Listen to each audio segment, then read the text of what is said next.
Hello friends, welcome back to my channel Languages with Kaur, and in today's video we are going to learn about some of the useful English phrases which are used by native speakers of English language, and we can see that these phrases are usually used by celebrities or film stars in the movies or when they are giving interviews to the TV channels. They make use of these phrases, but being common people, sometimes we are not aware of the meaning of these phrases. So, if we would be having knowledge of these phrases, we can definitely understand them or the native speakers in a better way.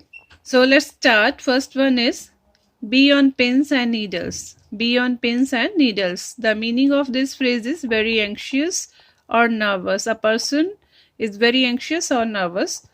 I'll explain you that with examples. First example is I was on pins and needles until my exam result was declared. It means I was very nervous regarding my exam result. Second one is my friend was on pins and needles when she went on the stage. Pins on needles means she was very nervous when she went on the stage.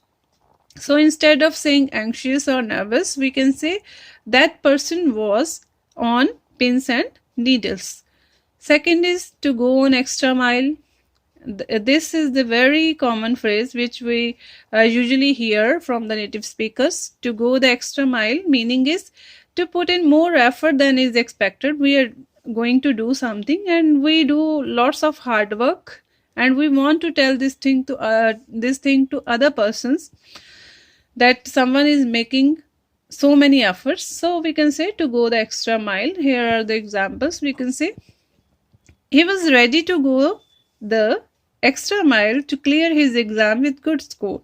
Means for good score he did lots of hard work and he went to extra mile. Next is my father was ready to go the extra mile to make my sister's wedding memorable. Means my father made so many efforts to make my sister's wedding memorable. To say this thing, we can say to go the extra mile.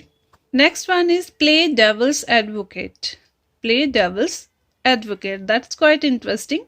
Its meaning is to pretend to disagree with someone and to start argument. Means we are not favoring anyone's opinion and we just want to do argument with them. So here is the example. My colleague was playing devil's advocate in the meeting.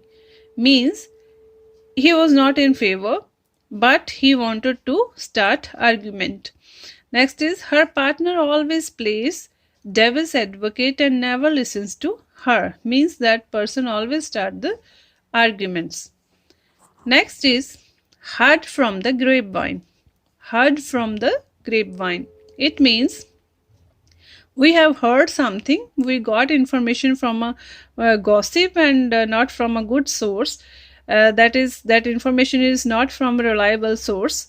For example, just heard from a grapevine that she is getting divorced. It means that is not the certain or you can say sure information. It is just a gossip. Just heard from a grapevine that she is getting divorced. Or you can say she heard from the grapevine that he failed in his new business. Next is drop someone a line. It means to stay in touch or stay in contact with someone. So instead of saying stay in touch, we can say drop me a line when you are free. It means contact me when you are free. And next example is my boss will drop me a line while going to trip. It means my boss will contact me. So it is commonly used that drop me a line. We can say like this. Next one is itchy feet. Itchy feet. It looks strange, but its exact meaning is the person who loves to travel. For example, my brother has got an itchy feet. If someone is using that phrase, it means he or she is referring to that person who loves to travel. Next example is people who got itchy feet never stay at a single place. Who got itchy feet means who love to travel. Next phrase is grief-stricken. Grief-stricken. It means extremely sad. Someone is extremely sad, very upset. So here is the example. He has been grief stricken since he lost his father. So instead of saying extremely sad, we are using this phrase grief stricken. He has been grief stricken since he lost his father. Another example is he was grief stricken due to loss in business. Due to loss in business means he was very upset. Next is flying high. Flying high means feeling very happy. Here are the examples. He was flying high after winning the prize. He was flying high after winning the prize. Next is she was flying high after getting the good news. Ninth one, on the same page. It is very commonly used. Now, if you will pay attention, you'll often hear this phrase while watching English movies when native speakers are speaking in those movies. On the same page means being agree with someone or understanding to others, having good understanding with others. For example, me and my friends are always on the same page. It means we have good understanding. Both partners should be on the same page. Same page means both the partners should agree on most of the issues or understand each other. And last one is up in the air.